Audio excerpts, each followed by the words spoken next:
Matt, the Mortgage Guy here, Mortgage Mondays, episode 27, where I'm talking closing costs.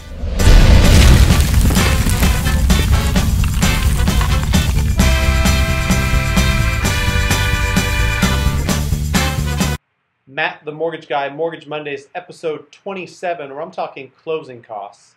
And I'm just going to make a quick video to talk about what are closing costs and different ways you can pay for closing costs.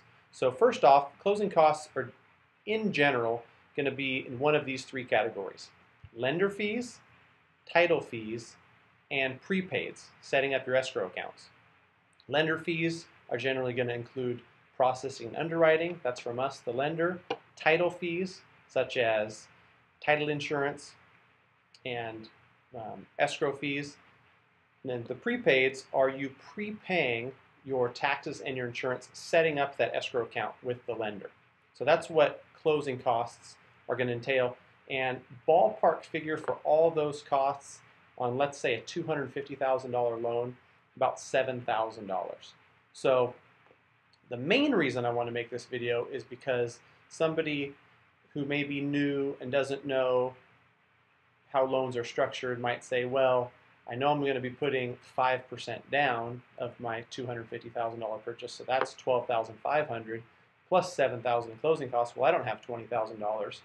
More often than not, the way that a lot of my clients are structuring their loans is they've got closer to $15,000 in this scenario, and they want their cash to close to be somewhere near that 5% mark, the $12,500. That's something they can afford and still have a little bit of money left over.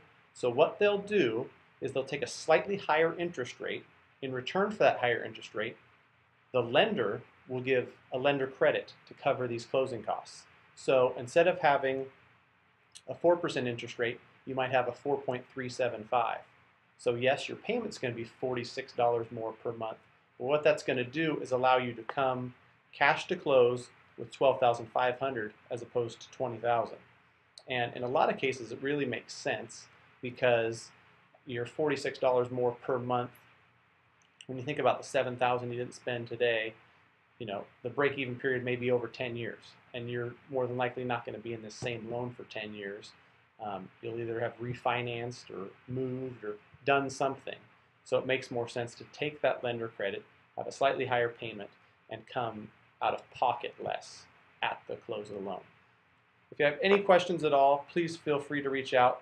Matt the Mortgage Guy, Mortgage Mondays. Until next time.